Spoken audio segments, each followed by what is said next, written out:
One day that's gonna fall and hit me on the head again. Comic Market, or Comiket as it's usually known, is the biggest doujin event in Tokyo, and with that size and fame, it has also become a lot more physically demanding over the years. This is especially so since the event hall itself is actually reaching its physical limits at this point. For comparison, if you look back at 2018 when the daily average attendees was at its peak, you would notice that the event was trying to fit about 190,000 people in 11,500 circles a day into a hall space of 80,670 meters square thereabout. For those of you Freedom Units users, that's about 264,600 feet. In comparison, America's biggest anime expo, which drew about 350,000 people in turnstile attendance over 5 days in the same year, was about 551,890 feet. For those of you people who use the weirdo metric system which I do, that's about 162,000 meters square. Which means that Comiket, even back in 2018,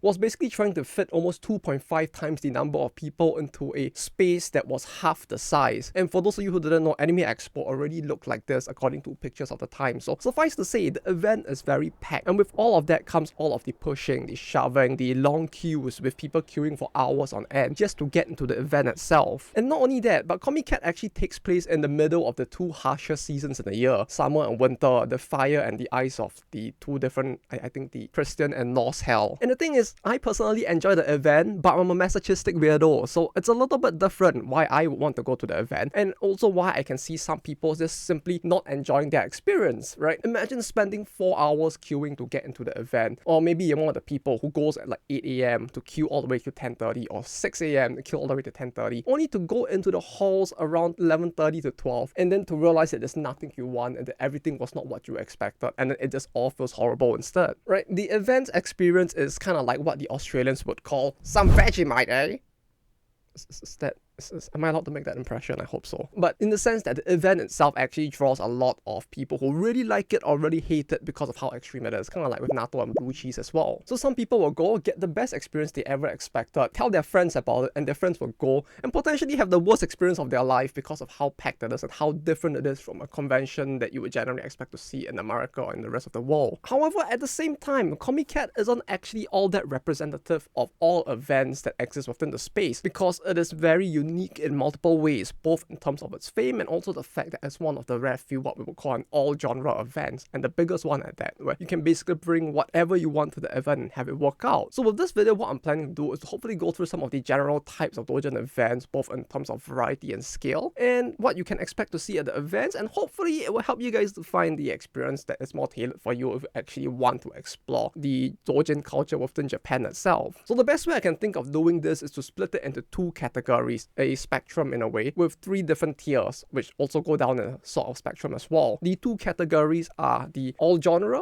and the focused, or in Japan they'll call it the only events, where the all genre events are basically things like Comiket, where, as I mentioned before, anything goes. You could literally bring a book that you made yourself, just going through the history of bazookas if you wanted to. That is as permissible as just bringing a book where you're just talking about motherboards and how to wire your keyboard to be able to stroke your deck. Meanwhile, a only event, as it is usually called in Japan, is one where it's hyper focused on one specific thing. You can think of something like Reitai Sai, the Toho only event, for example, where the entire event is big enough to have maybe 2,000 to 3,000 circles, but everything there, everything aside from the doujin content itself as well, is all just focused on Toho. And if you wanted to go down the scale from there, we would then go into the different categories of size, the scale that I was talking about, which is the other spectrum, where if you think of Reitai Sai as being the biggest focused event for its specific niche, which is Toho, then from there you would then go down to smaller events, such as events that focus on maybe a specific group or a specific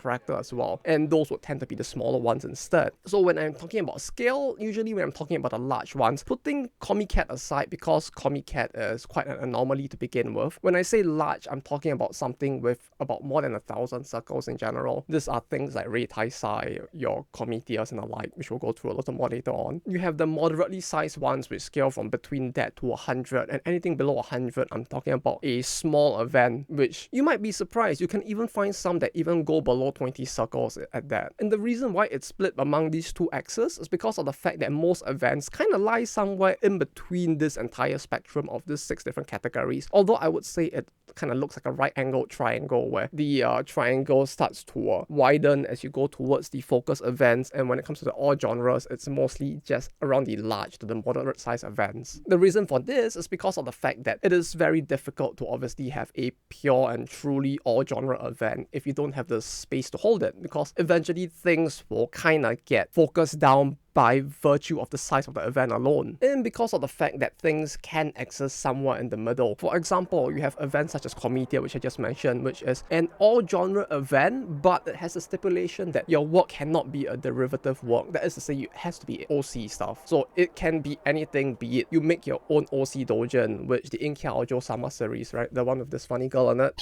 That was initially a Doujin series that the creator set up on Twitter with just like the art that they made there, and then they started selling the books at Comiket, and then it got bigger, and then they started doing it at Comiket instead, so on and so forth. However, because of the way that Comiket works, you can really bring anything else as well. You could bring your own software that you have created to be able to do something. You could bring your book just going through food reviews of all of the different toilets across Japan. Anything goes as long as you created that work originally. So even something like a review, because of the fact that you are reviewing the thing that already exists and you're coming up with your own little thesis there, that also counts as something original. And because of that, Comiket is kind of somewhere in the middle because of the fact that there are things that it does restrict, unlike Comiket. But for the most part, within that restriction, it is all genres. And you also have things like Comic 1, for example, where Comic 1 or Comic City, some of the other events that exist, they are more focused on being all genres, but they just have a bigger leaning towards manga as well as anime otaku stuff in general. But because of the fact that it's all genre, you can find some stuff that is pretty interesting that's outside of the space as well. Then you also have things like M3, where M3 is an event that only allows you to do music stuff, but within the confines of music, it is all genre. So you do get a fairly big spectrum of events that are fairly big at a large scale, going all the way across the spectrum from being in all genre like Comiket is, all the way down to something focused like Reitai Side with everything in the middle as well. And the same applies for events such as Superhero in Time or Comiket, where the events themselves, they kind of have a restriction in the sense that they only deal with series that have cute girls in them, and they're only like 400 plus circles, so you don't get a very huge spread. But if you have a series that you really like, you can basically set up your own mini event, which would be held within the bigger event that is Comiket itself. And then you could basically have your specific series that you're interested in be a part of the overall event as well. Then meanwhile, you also have events like Sensei no Archive, which is the Blue Archive event that on its own already pulls in 400 circles, so it's a moderately sized event that is fairly focused as well. So you do get a fairly big spectrum of events that lie everywhere around this axis. So first up, all genre or focused events, which one would be more interesting to go for? Well, that depends on your preference. Personally, I would say that all genre events are more interesting if you're looking for something new in general. You may not know what you want, but you're just there to see what new interesting stuff may exist. And even if you find nothing in the end, you may not be the type who's too disappointed by all of that, because it's more the experience of searching for stuff and seeing what people are creating that is important to you. And if you're that kind of person, I would say if your goal is to just explore and enjoy the vibe of a Doujin event, then an all genre event would probably be the more interesting event to go to. But if you're someone who really enjoys a specific thing, you're a real big like Toho super artist or something, and all you really want to care about is the Toho lore and how your 50 different characters have a alternate reality, super sake and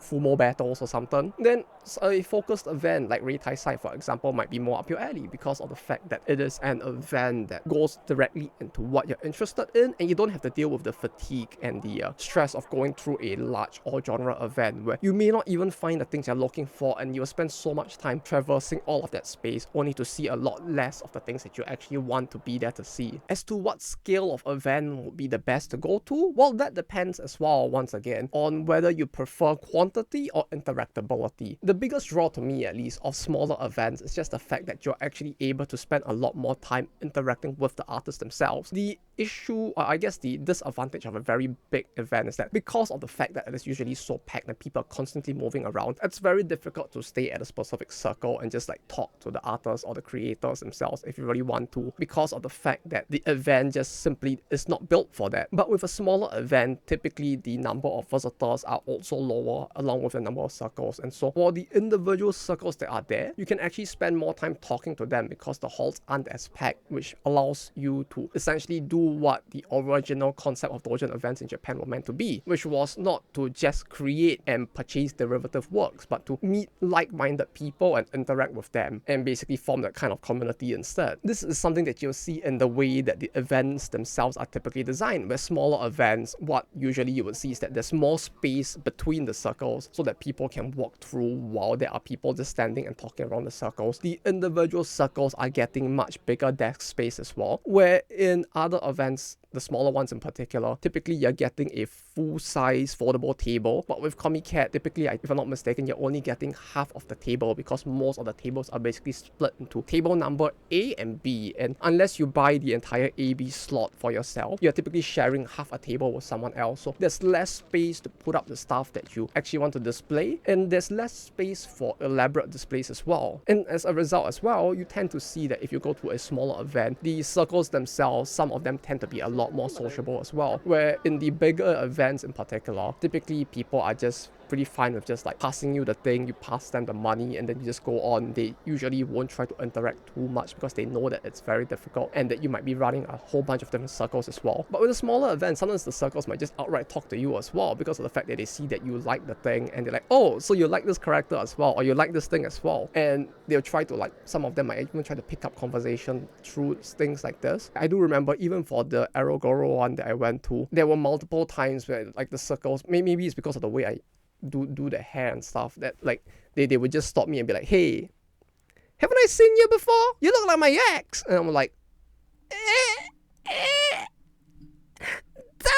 it just like hits off from there. As strange as it is, you do get things like that happening. And the other big benefit of the smaller events as well is that you get a lot more space and time to actually play around, in the sense of like you can actually go there with more elaborate decorations for like both in terms of the clothing you would want to wear, or even like the way you would want to like carry goods around as well. The thing with big events, especially with Comiket, is that it's so packed that usually I wouldn't even want to bring like too much in terms of goods, because people are bumping into you from all directions. A keychain on your back may just get knocked off and you may not even notice, and it just goes missing throughout the event. It may get trampled and crushed, so by the time you find it, it may no longer even exist. It might have become space dust that has just vanished into the ether instead. It may have just become space dust that has vanished into the ether instead. So needless to say, you really can't do things that are on a even bigger scale than that. But the good thing with these smaller events, even the moderate sized ones, is that you do have space to play around like this to some extent. So like for me, for example, usually I would just carry around, like for the Blue Archive events, the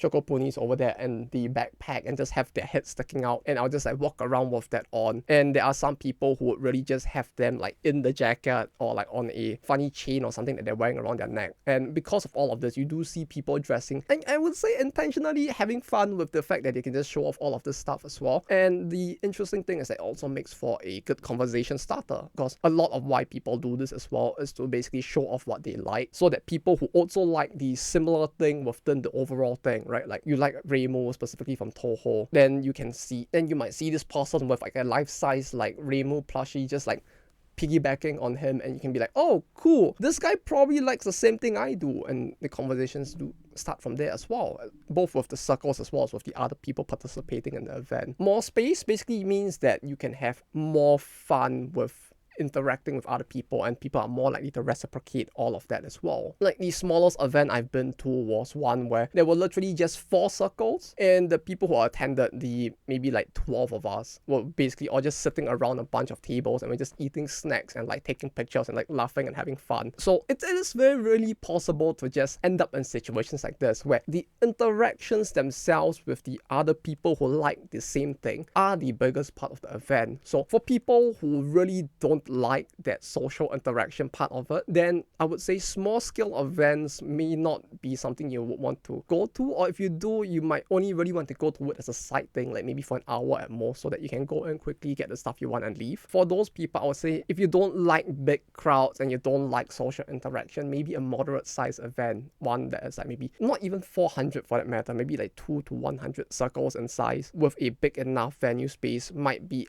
just the right balance instead, so that you can really just explore the event at a more relaxed pace and just get what you want and then just move on. Funnily enough, with some of the medium-sized events, especially the more focused ones, you might actually find some interesting stuff that you may not actually find at the bigger events, simply due to the fact that the scale of the event actually makes it harder to set up displays and sell and show off the stuff, which for some of the circles, the display itself is such a big part of the experience that they would sooner not go to something like Comiket, for example. For example, with this wooden board I have over here, this is actually like the paint here is actually carved into the wood like you would expect from a proper like wood carved sign, and the circle that made this was actually one that actually does this as a job. So like the circle itself is actually a woodworking like workshop company, craftsman. Like, to be honest, I have never seen them at any of the bigger events like Comiket and the like either. And when you look at the circle itself, you kind of see why, because of the fact that to put up something like this would take up so much space at the event itself that with the half table size that you usually get, you don't really have the space to display everything that you might want to. And more importantly, with stuff like this, usually the circles don't really expect people to buy all of it. For the most part, they just kind of expect people to look at it, take pictures, and like just like talk and chill. So for those circles, you also tend to see them not turn up at bigger events. And as a result, there are some things, particularly in terms of the things that are not the typical doujinshi, which is the books, that you might see at smaller events as well. The same can be said for more focused events in general, where because of the fact that they're more focused, they pull in the crowd that are more seriously interested in the specific thing, who are more willing to go down for the focused events, the only events, because of the fact that they know that they will only be seen by people who enjoy the same thing, and so they can sell the things that they really like to the people who would really want it instead. So especially for things such as Toho, for example, there are a large number of circles who I've really only seen going to things like Reitaisai because of the fact that they want the space to display their stuff, such as like glass stained lamps and the like, which you would really feel a little more apprehensive bringing to something like Comiket, because of the fact that you don't want to put like a shot glass on display on a shelf to show off to people that, hey, I made this super cool like Sakuya shot glass by, when like someone might actually just stumble into the whole like display and just knock all of it down because of how packed a bigger event is. The main disadvantage, I would say, for the smaller events is that it really is an issue of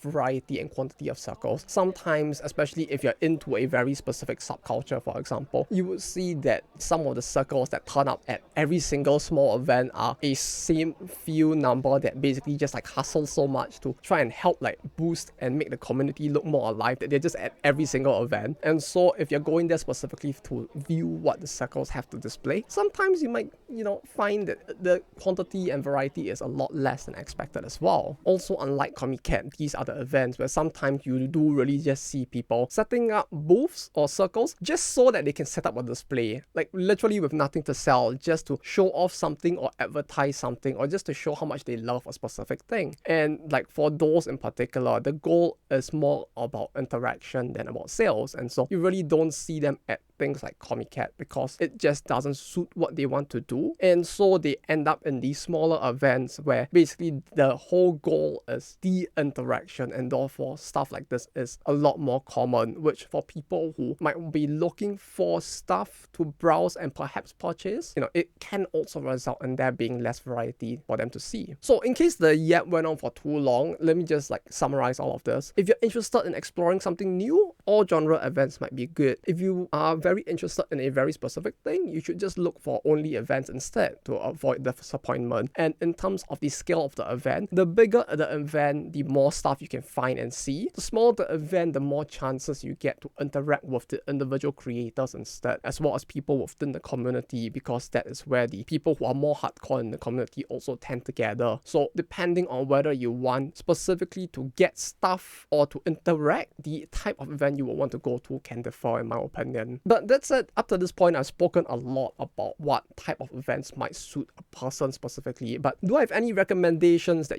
people could look out for and use as a good starting point? Well, it will be a little difficult with only events because of the fact that I don't know what you like. For all I know, you could like some anime from the 60s like Himitsu no Ako-chan or something. And if you do, yeah, I'm sorry that there is no only event for that. Big shock. But we could talk about like some of the bigger events and like go down a lot from there and talk about some of the series that do have a lot of smaller or moderate sized events as well. So if you're looking for an all genre event, kind of like Comiket, except you aren't playing a claustrophobic horror game, something like Comic City or Comic One might be more up your alley, because especially for those who are there for more of the otaku, anime, manga sort of content, you can find a large variety of that, and you still get a small amount of people coming from all sorts of other genres as well. That said, obviously those are both events in Tokyo. If you want something Osaka, I think Osaka also has its own Comic City as well as Comic Treasure, both of which are events that you could consider if you're looking for events that are of a fairly big scale with more variety. Unfortunately, this type of events, obviously because of the scale, they tend to happen in the bigger and more populated prefectures. So typically it's either in Tokyo or with the weirdos who stand on the opposite side of the escalator in Osaka instead. If you're looking for an event with a lot of original content,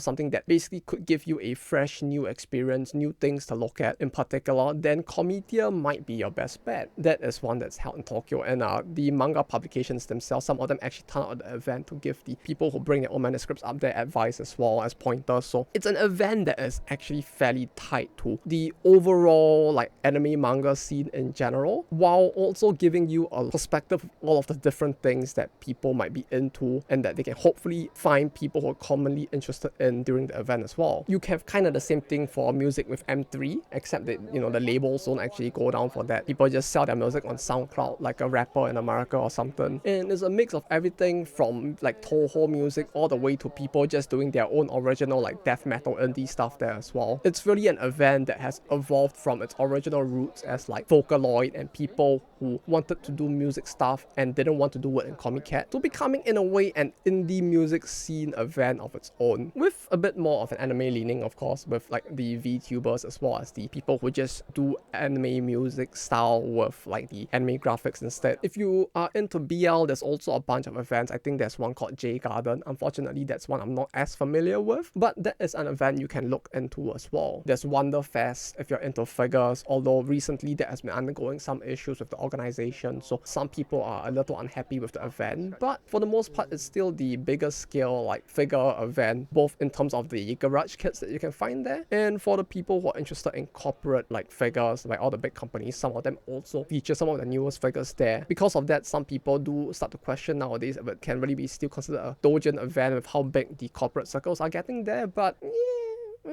we'll figure out that question one day. If you're looking for something that's really different, you can try going to the Bungaku Frima or Bungaku Free Market, or English. It's katakana, it's English. Which translates to like literature free market, which is a doujin event which is focused specifically on literature. This is a bit more divorced from what people might typically have the impression of doujin stuff, where people think of anime porn and like anime stuff in general, where you're making your own like super katana of like Bleach One Piece Man or something. But for the most part, doujin culture originated from just the idea of people with similar interests coming together to share in the community of both just producing stuff as well as just interacting within the space itself. So a lot of it actually came out initially of the literature space, where especially if you go back like about 100 years or so, the intellectual elite of society would basically gather together and release their own like thesis papers and like literature books and stuff like this that would only circulate within their individual groups. And in a way, this event is more in that direction, where it's just more generically literature, and it's actually a fairly big event because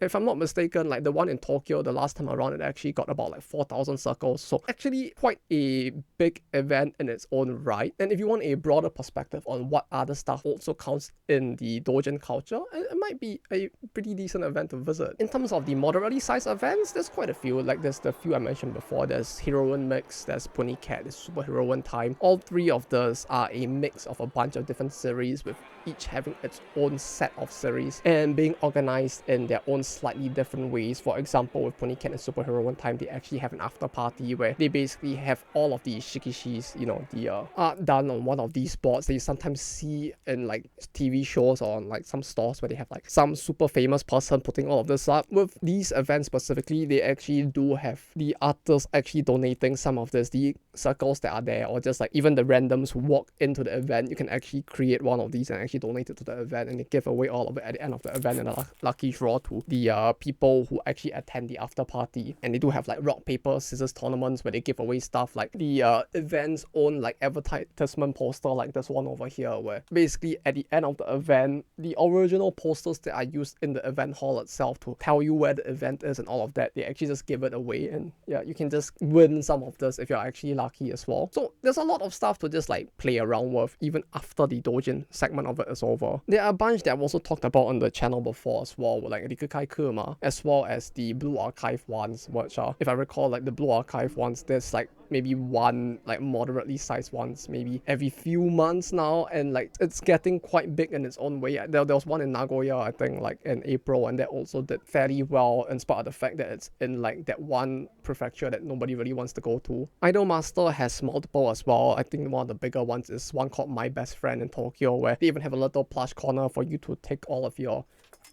cute little nuis along and just like put them in like different stage sets and take pictures with them as well. There's quite a few different events for all of the different series. I don't know if there's actually one for Toho of this size. I feel like with Toho, they have the very big one that is Reitai-sai, and then they just have a lot of really small ones instead. And I can't think of any moderately sized ones in the middle. Maybe someone might know of some, but yeah, suffice to say, I have not seen any, so my apologies. And yeah, there's many others as well, including multiple like BL and GL, like Yuri events as well. There's one called Girls Love Festival, which is literally just the biggest Yuri event in Tokyo that is being held like every year as well. Smaller size events though are a lot harder to list because of the fact that there's just so many of them, and there are a lot of them that just simply are not anywhere online because of the fact that, you know, they don't actually advertise for some of them on the internet. And even those that do, because of the scale of the event, they are so small that realistically they don't even cause a blip in the algorithm. And so like you only really know about them if you happen to be in the in-group of the people within that community within Japan who actually like go to these events and actually follow all of this stuff, or if you actively go out of your way to try and search for it. Like there's stuff like for the Komakan and Toho as well. Blue Archive as well. Like if you include these small events, Blue Archive has like 2 Doujin events every single month at this point, including those for specific clubs, specific characters. Like there was this one for like Hanako and Hoshino's birthday in January. There's a big variety of these smaller events, and most of them really, while they do have a Twitter account, you're talking about like a Twitter account with like 3,000 followers, that's still more than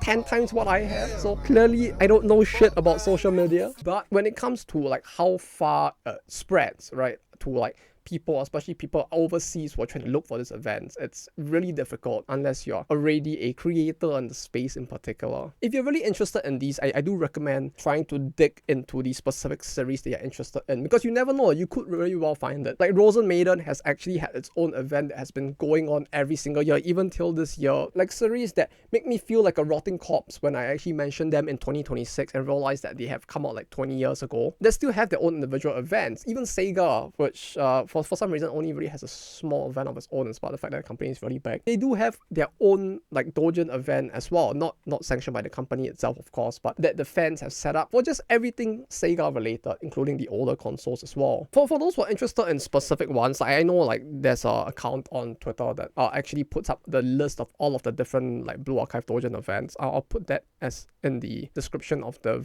video, so you can go and check that out if you want. I've also put in a link to a website that tries its best to track most of the Doujin events within Japan. Typically, it gets most of the big to moderate sized ones logged, but sometimes it misses out the small ones because there's just so many of them happening ad hoc, and you know, people may not even know what's happening, so sometimes stuff like that gets missed out. So once again, you know, the list of niche things that people enjoy never ends, and finding events for that can be difficult sometimes, but if you're interested in all of that, it might be worth checking out as well. But that's it. That's all I have for you guys today. Thank you all for watching, and I hope this was a good introduction into all of the different types of Doujin events that are out there and what you can expect from them. So if you're interested in going for any of them, you can use this as a baseline gauge to figure out what events you want to go to. Yeah, needless to say, a lot of these can vary a lot with the event because there is no true hard fast rule of like, this is what you have to do to be a big event, this is what you have to do to be a moderate size event, right? Like